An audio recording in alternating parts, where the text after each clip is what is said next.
大家好，欢迎来到独处咖啡屋，我是一彩，和你一起了解生活，享受美好的独处时光。今天这期咖啡屋要讲的内容是50岁女人即使长得很漂亮，也别穿这些廉价衣服，显老没气质。希望你喜欢，订阅支持。变老是我们都不愿意面对的，但随着年龄增长，身体状况确实会变差，衰老也会影响我们的气质。不过衰老不是最可怕的，最可怕的是穿错衣服，特别是那些看起来廉价的衣服，这会让我们的气质大打折扣。很多姐妹可能都经历过选错衣服的尴尬。要知道，女人变老不是从皱纹和白发开始的，而是从不再打扮自己开始的。不管年轻还是年纪大，穿廉价衣服都会让人看起来老气，可能是因为衣服不适合，或者是搭配不当，但无论如何都别放弃打扮自己。比如这位姐妹，她改变穿衣风格后，整个人都焕然一新，看起来年轻又有气质，完全没有老气的感觉。今天这期咖啡屋，我们就来聊聊那些看起来普通，实际上却可能让你看起来更老的衣服，帮你避开这些雷区，越活越年轻。1. 千万别踏入这些廉价衣服的雷区，显老还土气。一是看似贵气时则做工粗糙的廉价小香风，经典不衰的粗花呢面料，配上简洁利落的剪裁设计，经有可可香奈儿女士的匠心独运，小香风已一跃成为时尚界中那颗永不褪色的璀璨明珠。然而当市面上铺天盖地地涌现出众多打着小香风旗号的廉价仿制品时，一切就变得大不相同了。这些小香风外套从远处乍一看，似乎还真有那么几分大牌的风范，但只要你稍微走近一些，仔细观察，那粗糙的做工立刻就会原形毕露，面料质感之差，简直让人不忍直视。不仅极其容易起球，而且完全缺乏原版那种挺阔有型的筋骨，穿在身上软绵绵塌塌的，丝毫没有原版小香风外套所带来的那种精致与优雅。2是松垮无形的宽松外套，穿上拖沓累赘。宽松的外套原本是为了追求舒适与随性，但要是宽松过了头，变得松松垮垮，没有型就成了穿搭的大忌。这样的外套穿在身上就像披了一块大布，毫无线条美感可言。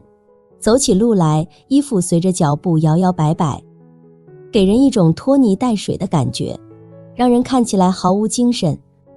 更糟糕的是，过于宽松的设计还会把人的身材衬得更加臃肿，就好像人被衣服吞没了一样，原本该有的优雅气质全都不见了，实在是得不偿失。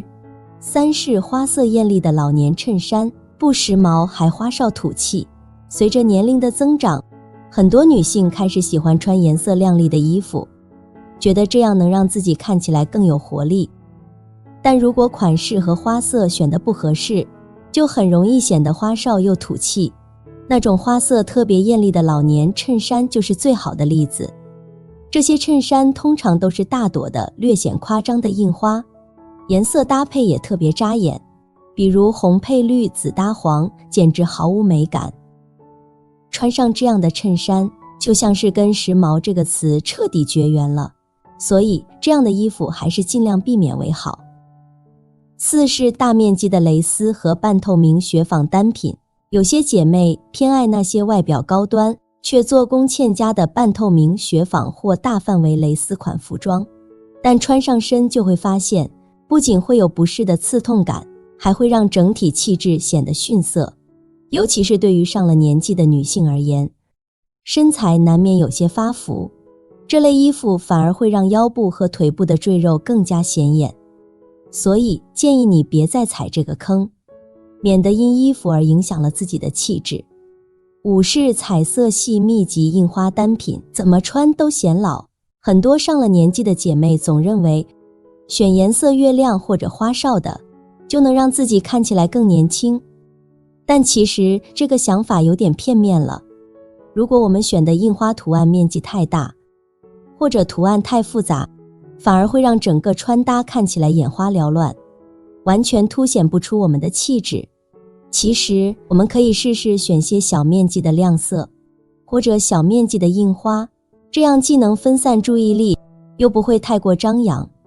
毕竟那些复杂而密集的印花图案，视觉上会给人一种膨胀感，会横向拉宽我们的身材，让整体搭配看起来更显臃肿。所以选对印花和颜色真的很重要。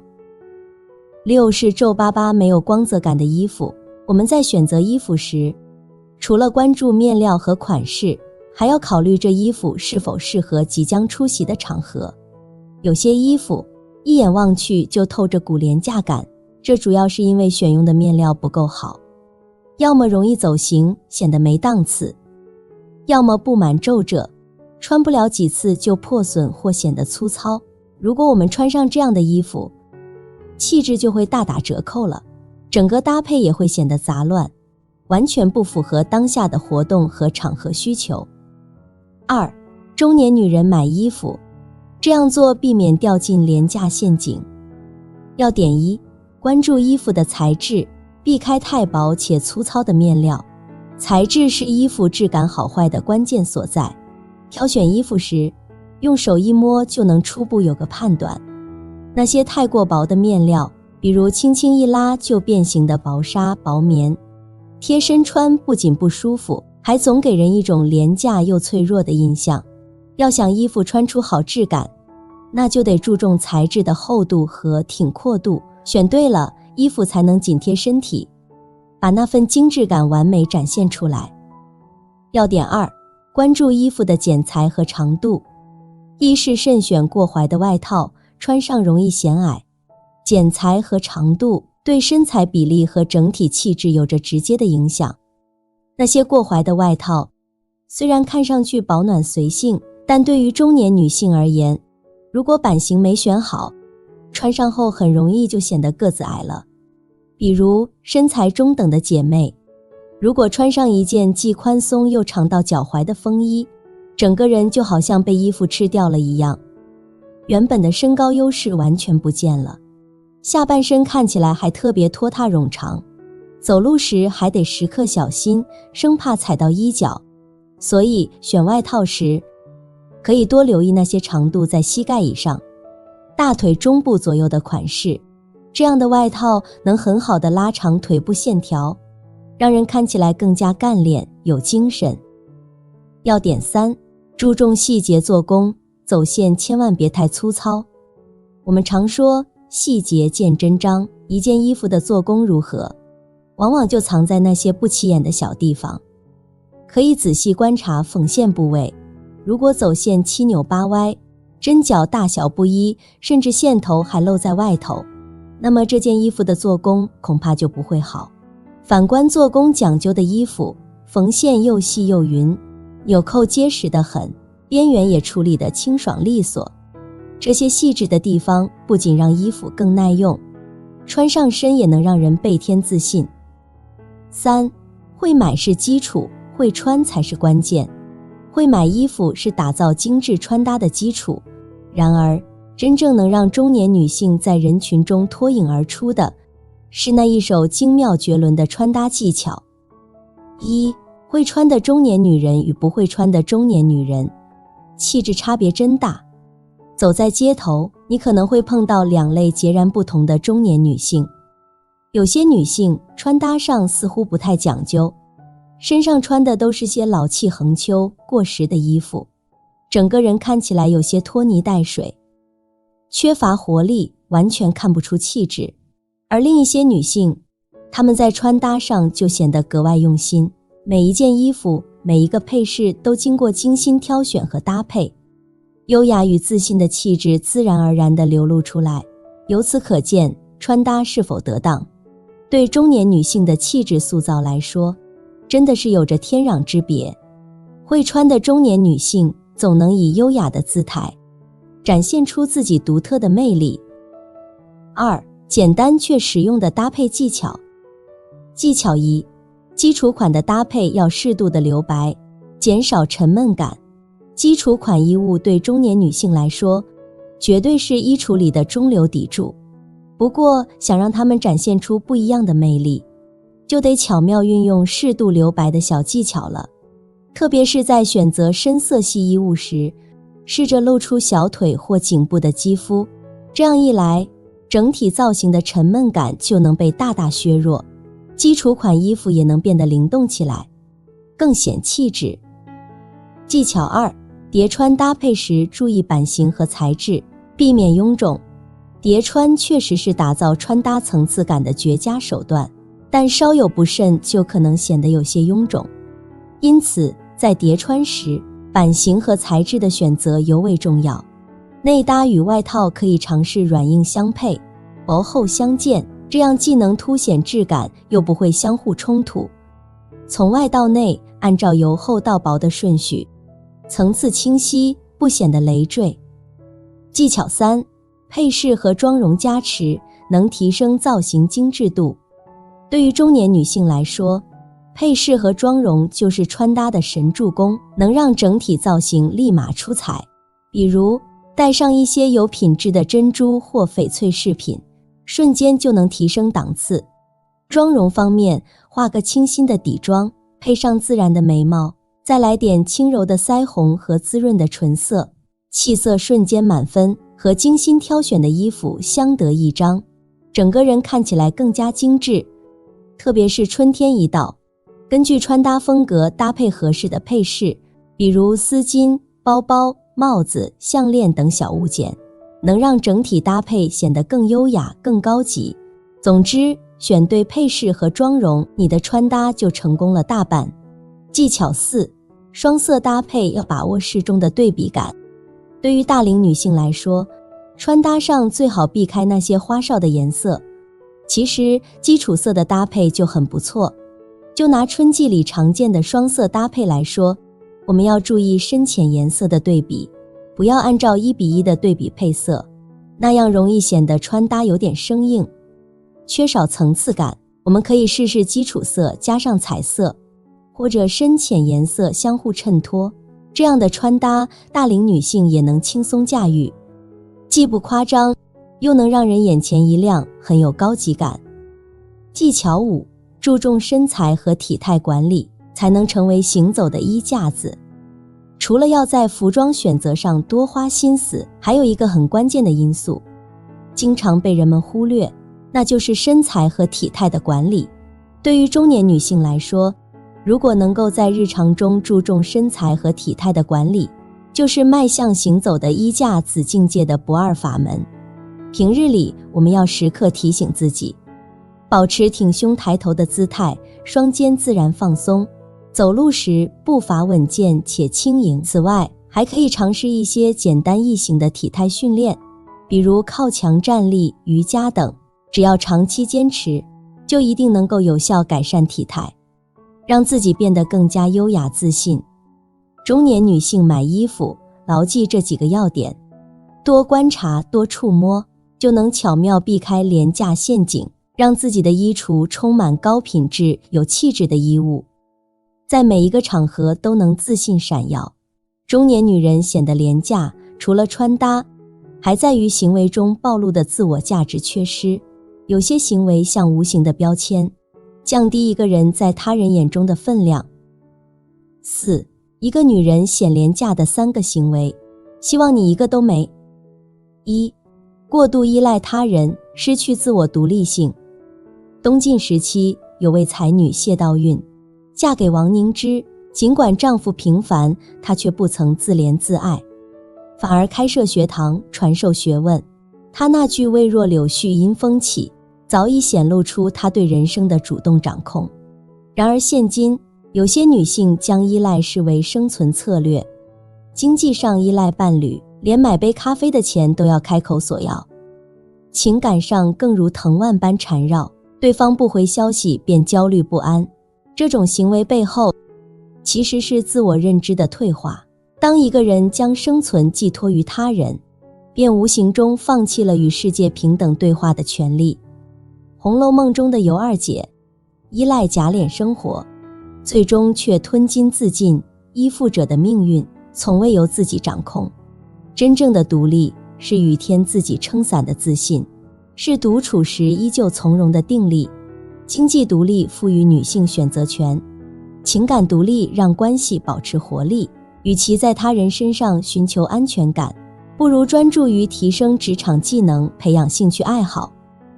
当你能说我刚读完一本书，而非追问你在干嘛时，那份廉价感自然会消散。2.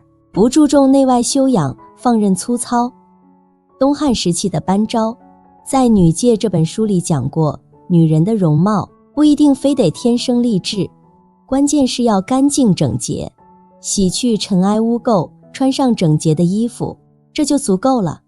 他并不是在说女人必须打扮得花枝招展，而是强调我们得对自己的仪态保持尊重。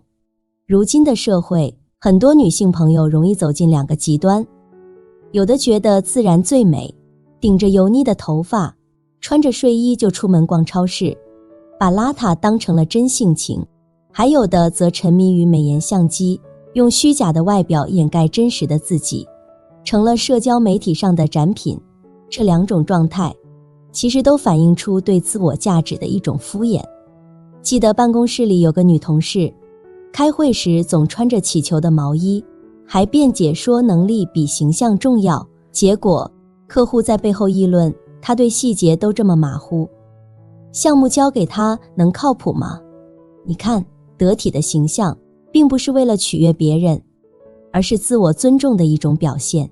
我们不一定非得穿名牌，但衣服的整洁，头发的清爽，也不用化浓妆，但脸得洗干净，神态的从容，就像杨绛先生100岁高龄了，还坚持每天梳洗整齐。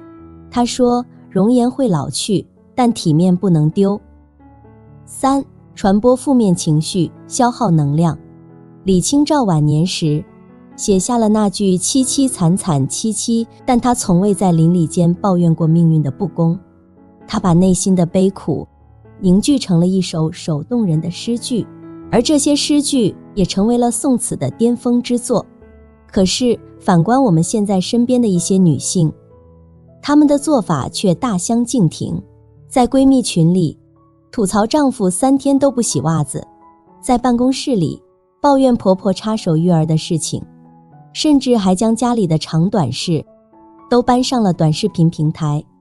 这样的行为就像是一辆情绪垃圾车，走到哪儿就污染到哪儿。心理学研究已经证实，长期接收负面情绪的人，大脑中的杏仁核会持续处于应激状态。更危险的是，抱怨会形成一种思维惯性。当女性习惯用受害者的视角去看待世界，就会忽略了自己作为解决问题的主体责任。比如，丈夫不做家务，是沟通失效还是分工不均导致的呢？婆媳之间产生矛盾，能否建立起边界，而不是在背后诉苦呢？高级的情绪管理其实是把抱怨换成行动，就像谢安在淝水之战前悠然自得地下棋，那份镇定远比慌乱更有力量。所以我们不妨把吐槽的时间用来读一本心理书籍，把埋怨的精力用来学习沟通技巧，这样我们的人生自然会转向积极的轨道。故宫的珍宝从不叫卖自身价值，但每个见过的人都知它珍贵。其实女性也是如此，构建内心的王国吧，养成每日阅读的好习惯，在专业领域里深耕细作，让自己的话语间流露出书卷的气息，坚守自己的原则。与人相处时，既不卑微讨好，也不过分纠结于琐事，修炼内心的平和。遇到不如意的事，不妨将它为何如此的念头换成我能做些什么。那些被众人称赞为贵气的女性，或许并不穿戴奢华，但她们一定懂得珍视自己。这份珍视体现在早晨精心挑选的丝巾上，体现在会议上条理清晰的发言中，更体现在面对流言蜚语时那抹淡然而自信的微笑。人生就像一面镜子，你如何对待自己，世界就会如何回应你。愿每位女性都能活成自己生命中的奢侈品，无需标价，但人人都能感受到你的珍贵。好了，这期咖啡屋到此就分享完了。如果内容对你有所帮助，麻烦你订阅和分享给身边的朋友，欢迎留言和投稿，在咖啡屋与我们一起学习别人的最好，遇见更好的自己。